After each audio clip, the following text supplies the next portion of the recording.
Assalamualaikum warahmatullahi wabarakatuh.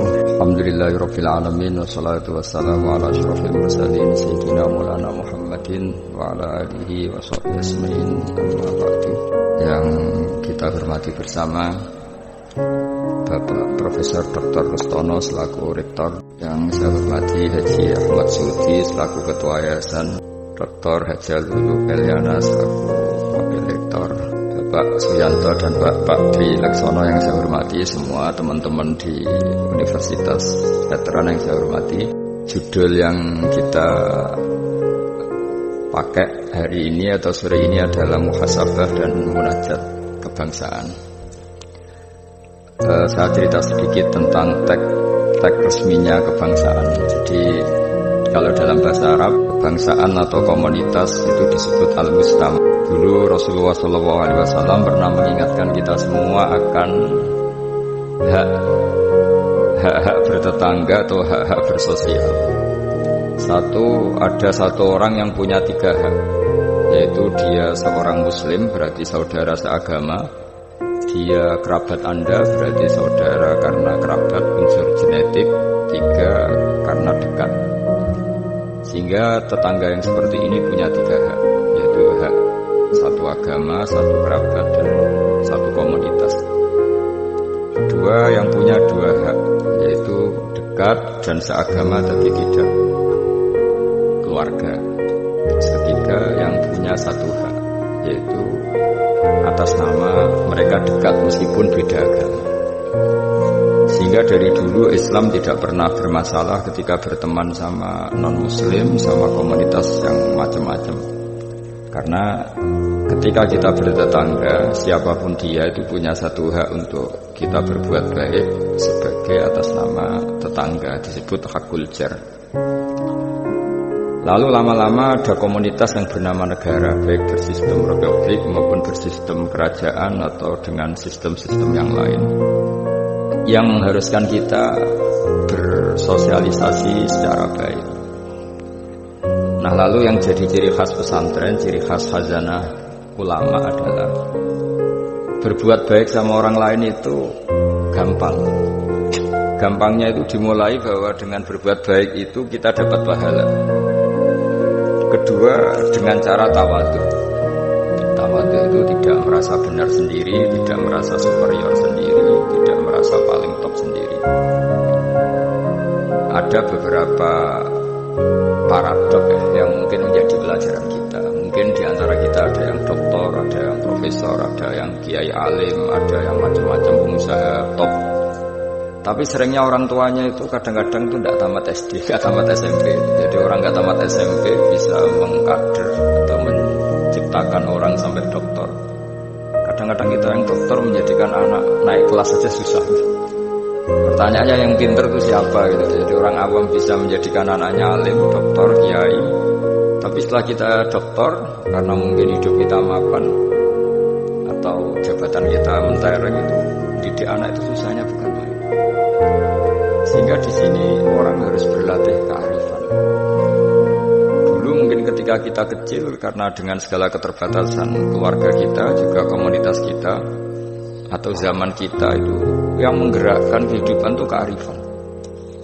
Sehingga orang itu bawaannya sudah bijak, mengalami apa saja bijak. Misalnya nggak punya uang ya tetap punya harapan. Tapi kalau sekarang nggak, belum sudah ditabungkan, diasuransikan, sehingga orang itu kepercayaannya sama materi itu luar biasa, bergantung sama materi. Dan itu awal dari masalah ketika yang diangan-angan itu tidak ada, karena terlalu bergantung sama materi. Sehingga kita yang nekuni dunia ulama, nekuni dunia fikih, kita terus belajar bahwa orang-orang top itu dilahirkan dari kearifan, bukan dari hal yang bersifat materi. Kearifan ini penting. Saya beri contoh dulu, ada orang itu kholi itu dalam bahasa Arab artinya preman. Dia preman sekali. Ketika Nabi Isa jalan-jalan dengan Hawariyin, kaum pilihan, bawaannya orang soleh itu mulai dulu itu menarik, meskipun bagi orang yang tidak soleh. Jadi saya ulang lagi, bawaannya orang soleh itu auranya menarik meskipun bagi yang tidak soleh. Singkat cerita, preman ini spontan ingin bergabung derekno Nabi Isa dan Hawariyin. Tapi apa yang terjadi? Si Hawari ini, pendereknya Nabi Isa itu mempercepat jalannya karena beliau nggak mau sejajar dengan preman tadi. Si preman melambatkan jalannya karena nggak ingin setara atau segaris dengan yang Hawari, karena merasa tidak soleh. Masa orang tidak soleh kok jalan bersama orang soleh, itu merasa nggak pantas. Lah yang Hawariin merasa ingin cepat karena angkuhnya, nggak ingin jejer orang preman. Saat itu juga Allah memberi wahyu kepada Nabi Isa, wahai Isa, bilang ke santri kamu itu yang orang Hawariin, semua kebaikannya saya hapus. Dan bilang sama yang preman itu, semua keburukannya tak hapus. Yang satu dihapus kebaikannya karena angkuh, yang satu dihapus kejelekannya karena tawadu. Kata Allah, liyasta'nifa al-amalah, dua-duanya harus mulai dari nol untuk menjadi orang baik. Yang satu kehilangan semua kebaikannya, yang satu kehilangan semua keburukannya. Sehingga dari cerita-cerita kitab seperti ini di kitab Ihya, saya menyaksikan sendiri, guru saya Kiai Haji Maimun Zubair, bapak saya mulai cerita orang-orang soleh dulu. Itu bertetangga dengan siapapun tidak masalah. Karena ada orang yang sedang fasik, sedang preman, sedang itu dibahasakan sedang itu nggak ada jaminan kalau berakhir dengan seperti itu. Jadi bagian dari kearifan kiai-kiai berbangsa dan bernegara karena tidak pernah menstigmasi bahwa orang lain itu lebih buruk ketimbang kita. Sehingga ya kita nyaman saja, nyaman berteman siapa saja karena kita tidak pernah punya perasaan lebih baik. Nah di sini kenapa para kiai itu fleksibel berteman berbagai kelompok, karena tidak pernah merasa lebih baik. Atau dalam bahasa terkenalnya disebut tawadu. Jadi ketika orang merasa lebih baik, maka akan ada keangkuhan ini melahirkan sentimen ini lama-lama menjadikan sosial yang nggak sehat, bisa chaos. Nah dari pelajaran itu akhirnya kita cara bernegara, kita cara bersosialisasi itu ya nyaman-nyaman saja.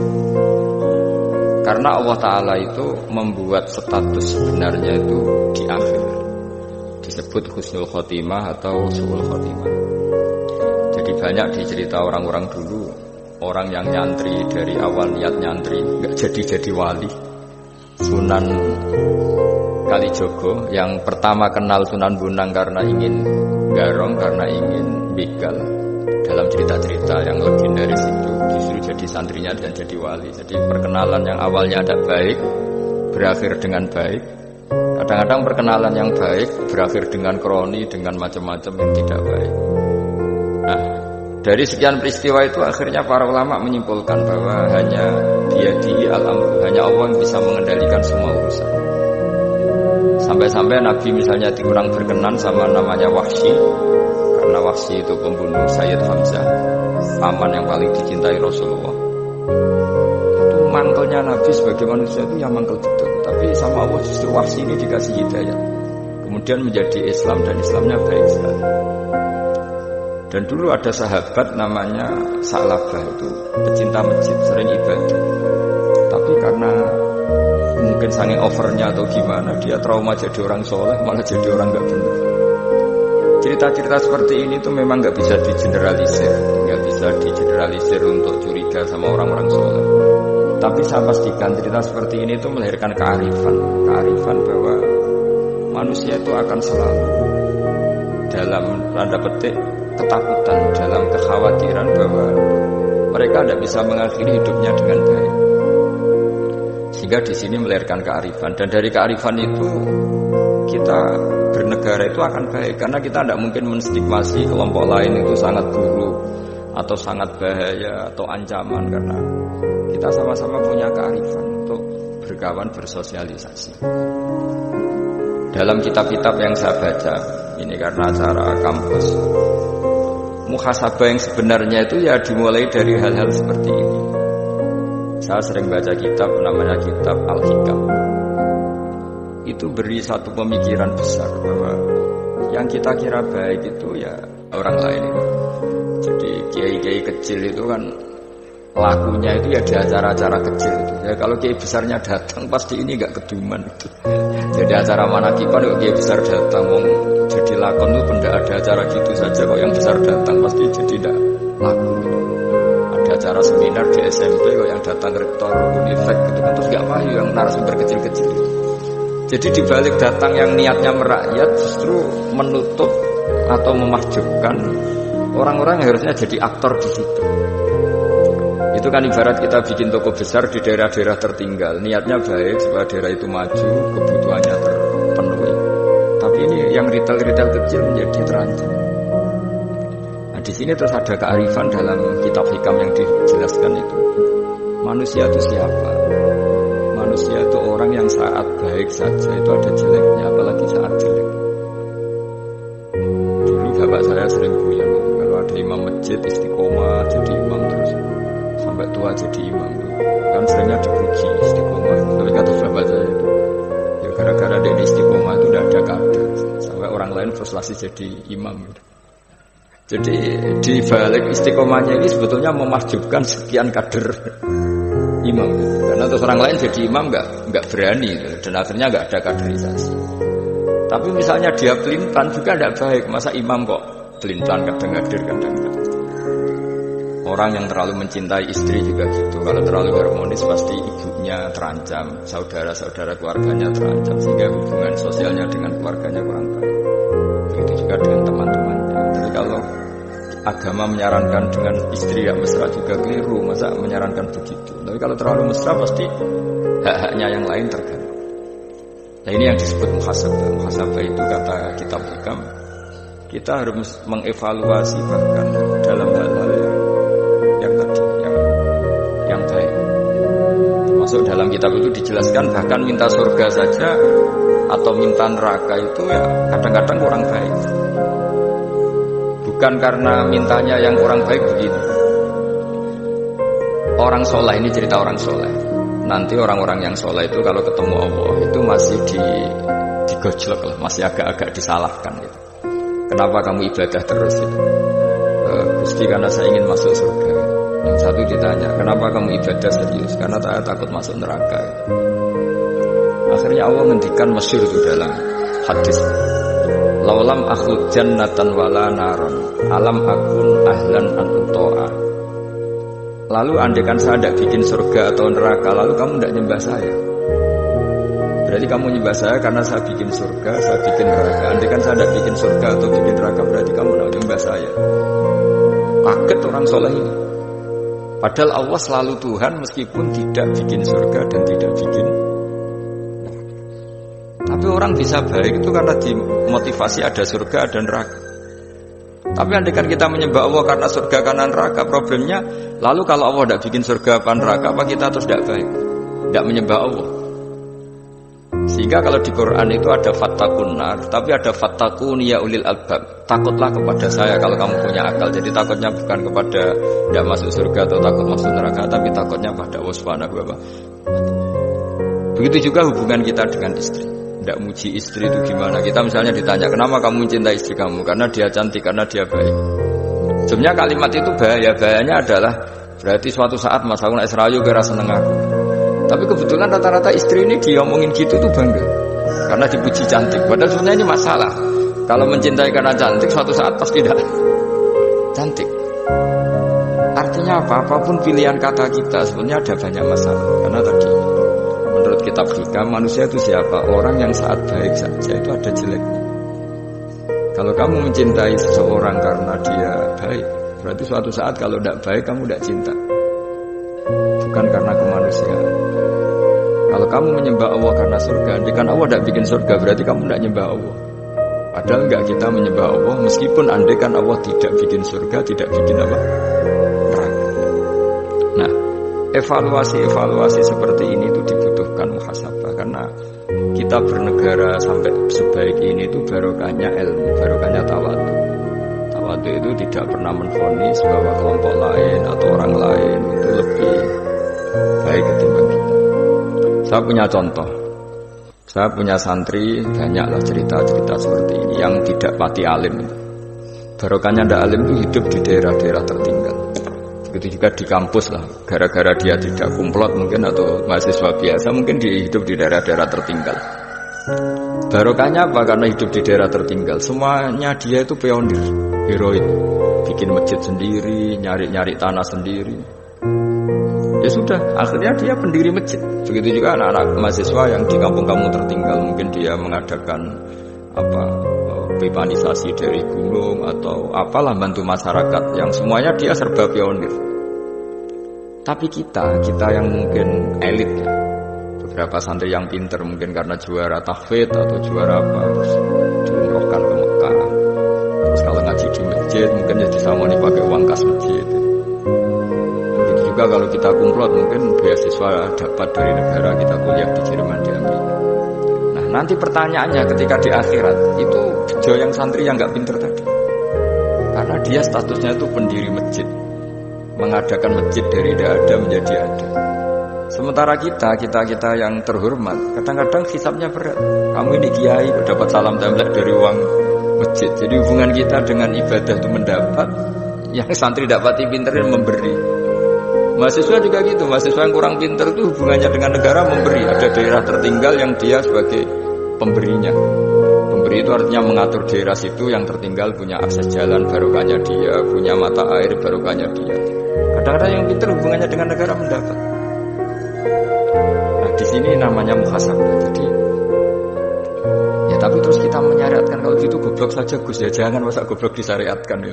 Tapi kalau adekan semuanya pinter tuh ya kacau. Dunia ini ya kacau. Karena hubungannya pasti inginnya mendapat, bukan memberi. Nah, barokahnya hal-hal seperti ini alhamdulillah di Indonesia TV itu juga sering memberi penghormatan kepada orang-orang yang pionir di daerah-daerah tertinggal. Nah, ini penting saya utarakan supaya perasaan kita berbangsa dan bernegara itu jaga empati sama yang lain, jaga kehormatan, jaga. Saya sebagai kiai itu ya kadang-kadang itu nangis di depan Allah. Orang-orang yang dulu bekerja nyari uang ya, memang ya nyari uang. Di barokahnya punya iman sedikit atau mungkin imannya ya biasa saja, kerja di Korea bikin komunitas masjid. Mahasiswa yang di Jerman, di Amerika juga punya komunitas bikin masjid. Padahal kan di kampungnya itu mungkin orang yang sering merasani kiainya kadang kurang cocok atau masjidnya kurang gimana. Jadi kalau di daerah yang Islamnya sudah sehat itu agak-agak komplain, kerannya buntu saja sudah geger. Tapi dia ketika di daerah nggak ada masjid berikhtiar untuk bikin masjid. Jadi komunitas kesolehan itu kadang-kadang kemapanan kalau terlalu lama itu hanya melahirkan orang ingin komplain. Tapi yang tidak mapan sama sekali malah melahirkan orang itu heroik. Ketika negara ini sehat mungkin orang malah menuntut negara. Padahal zaman sebelum berbentuk negara orang semuanya ingin memberikan hartanya bahkan nyawanya untuk memerdekakan Indonesia. Sehingga pesan saya sama Universitas Veteran bahwa ketika kita mapan pun itu dengan asumsi tidak mapan, sehingga hubungan kita dengan institusi, dengan yayasan, dengan pesantren, dengan yang kita pimpin itu hubungan heroik, bukan hubungan mendapat. Saya termasuk orang yang sering dimintai nasihat-nasihat. Banyak rektor, banyak pejabat, juga banyak kawan kiai. Saya itu terobati itu yaitu semuanya kita, termasuk setelah mapan itu usahakan hubungan itu hubungan heroik. Sehingga inginnya memberi. Nah, di sini disebut wa mimma razaqnahum yunfiqun. Orang baik itu siapa? Orang yang hubungannya itu ingin memberi, bukan ingin mendapat. Sehingga Rasulullah berkali-kali ngendikan al-yadul ulya khairum minal yadis sufla. Di mana-mana itu tangan memberi lebih baik dibanding tangan meminta. Nah, sekarang kenapa banyak problem di beberapa negara? Karena ketika orang terus pinter atau pinter lah, saya tidak perlu nyebut terjadi apa, hubungannya itu kalau sudah pinter jadi dosen elit harus dapat berapa, kalau kiai elit harus dapat berapa. Nah, itu kalau semuanya ingin mendapat, ini negara bisa pusing. Yang guru besar ingin dapat banyak karena guru besar, kiai besar karena kiai besar. Yang miskin juga ingin mendapat karena miskinnya. Nah, kalau semua orang yang pinter, yang bodoh, setengah pinter, setengah bodoh hubungannya dengan negara ingin mendapat, ini negara bisa keteter. Tapi kalau hubungannya ingin memberi, atau kalaupun ingin mendapat ya sumbut lah, kalau orang Jawa sumbut dengan yang diberikan. insya Allah semuanya akan stabil. Intinya agama ini menitik beratkan supaya hubungan kita dengan orang lain, dengan negara itu kalau bisa hubungannya itu ingin memberi, bukan ingin mendapat.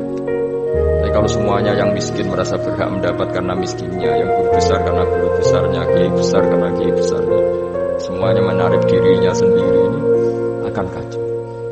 Nah, dulu zaman pra kemerdekaan atau kalau dalam Islam pra kemenangan, itu semua sahabat, semua saudara kita kalau dalam pra kemerdekaan ya semua orang Indonesia hubungannya sama negara itu inginnya memberi.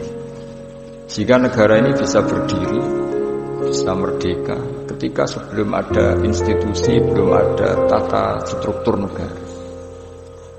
Sementara negara sesehat apapun kalau hubungan masyarakatnya ingin mendapat, itu berat. Nah, di sini heroiknya para leluhur kita bahwa mereka bisa melewati masa-masa sulit karena dengan mental ingin memberi. Ya memberi apa saja, entah pikirannya, entah keuangannya, bahkan kalau dulu nyawanya. Jadi ini yang saya titik beratkan. Sebelum saya tutup, saya ingin cerita ya tentang saya jelaskan. Jadi dulu perasaannya orang, meskipun sesoleh apapun, sebaik apapun, perasaannya itu ada saja salahnya. Sehingga kalau dalam makalah paling terkenal yang didawuhkan Robi Adawiyah itu wastighfaruna yahtaju ilal istighfar, sudah minta maaf sama Allah saja. Sebetulnya dalam minta maaf ini juga butuh istighfar lagi. Karena orang minta maaf itu kadang-kadang ya ingin mendapat yang lebih. Ada orang punya utang itu tanggungan sama istrinya karena sering masalah itu. Itu minta maaf itu ya supaya bisa utang lagi. Jadi gayanya minta maaf tapi supaya bisa utang lagi. Mungkin kita kalau punya utang sama orang lain gayanya minta maaf tapi supaya punya akses utang lagi. Itu namanya minta maaf tapi ada masalah.